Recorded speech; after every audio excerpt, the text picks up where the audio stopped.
Welcome back to the channel.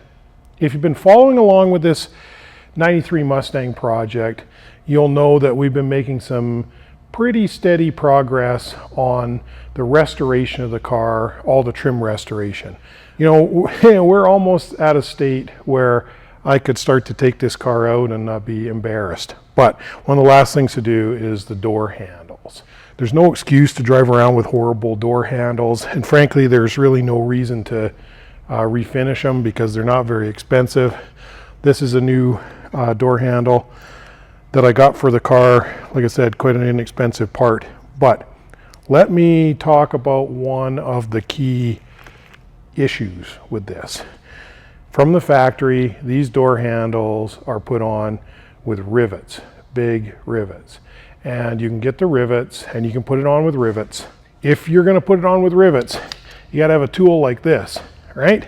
And this is a tool where you get in there and you start going like this to rivet it on.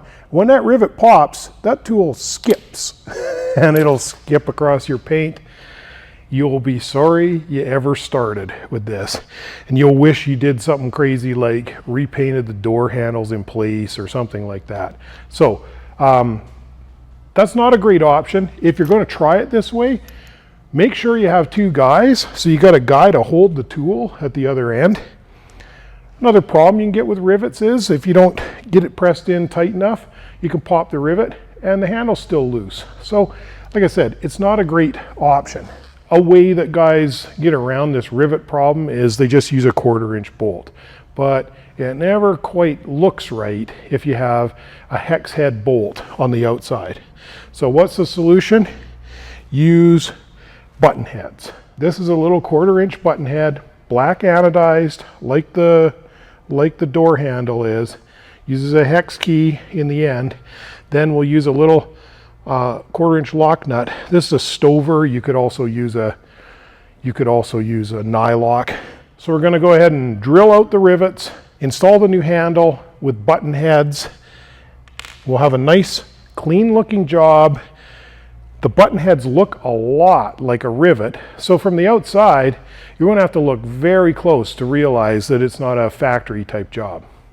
I think this is the good way to do it. So let's see how we do. Okay, first things first, start with your windows rolled up. I like to have the door propped open with something like this moving blanket, so there's something to press against, but the door isn't going to close on me, because especially once I take the handle off, I'd have to crawl in from the other side to get the door open. Let's not lock ourselves out of the car. Check the other side, which I've already done, to make sure that you have clearance around your windows, and then you're going to need a drill with a 1/4-inch bit to drill these rivets out. Let's see how we do with that. On the other side, the rivet nail is not in place, but on this side it is. Well, I'm just going to see if there's a way that I can punch that out before we start, because it would make life a little easier.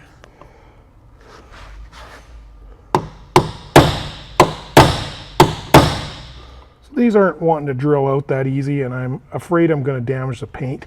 So what I'm going to try to do is see if I can use a Dremel to cut these off on the inside here. And if we have a little slip inside the door, it's less problematic than if we have a little slip outside on the paint.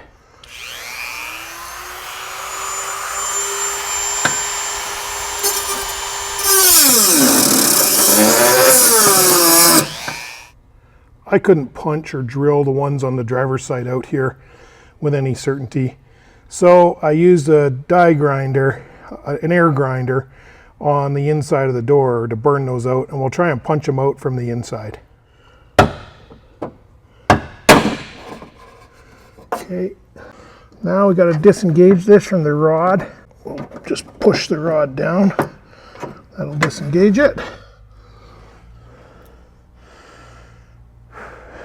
Goodbye. Now, like everything on this car, it might be a good time to try and clean this up a little bit. I don't think I have ever worked on a dirtier car than this one. Literally never. I'll try a little clay bar here too. just to try and get this as clean as it can be before we put the new door handle on. There's places in here that we're just never going to get into again, so we're going to go ahead and put this new handle on, and we're going to work from sort of both sides here. We've got to get it in, and we've got to get the mechanism over the little rod. Then we can get the bolts in place. So let's start by trying to fish it in here.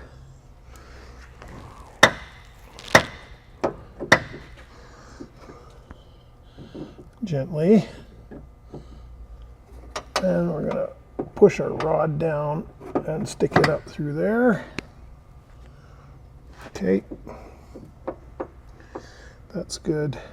So we're kind of hung in place there. I'm going to take one of the button heads and stick it through. I'm going to take the other button head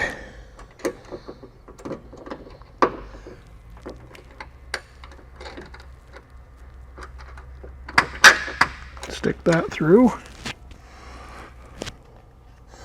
Then on the inside I'm going to put a flat and the lock nut. Or drop the lock nut in the door, whichever you prefer. I switched to nylocks because the stovers are just a little bit too intense. And then I'm using a long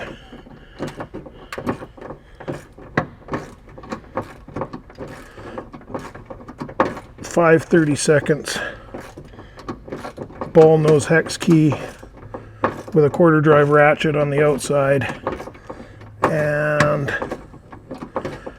either a 7/16 socket on the inside or a 7/16 combo.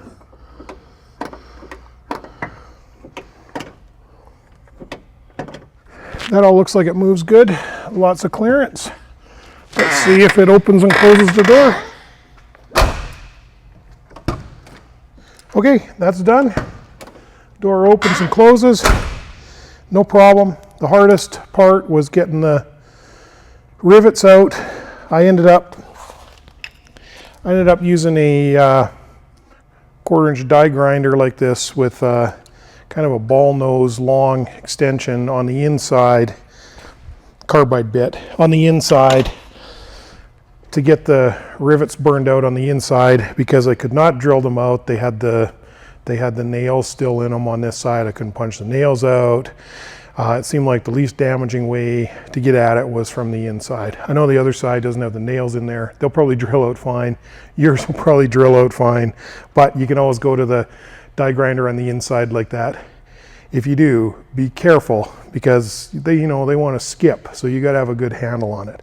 Then I used the button head screws, and I used a quarter drive long extension universal joint ratchet with a 7/16 socket, and I used a quarter drive long ball nose 5/32 hex key, and I used the 7/16 combo wrench.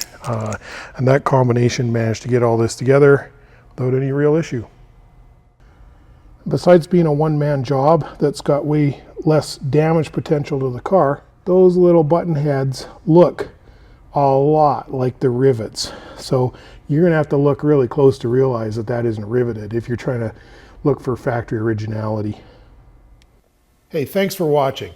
Don't forget to like, subscribe, comment, hit that notification bell so that you won't miss out on future videos.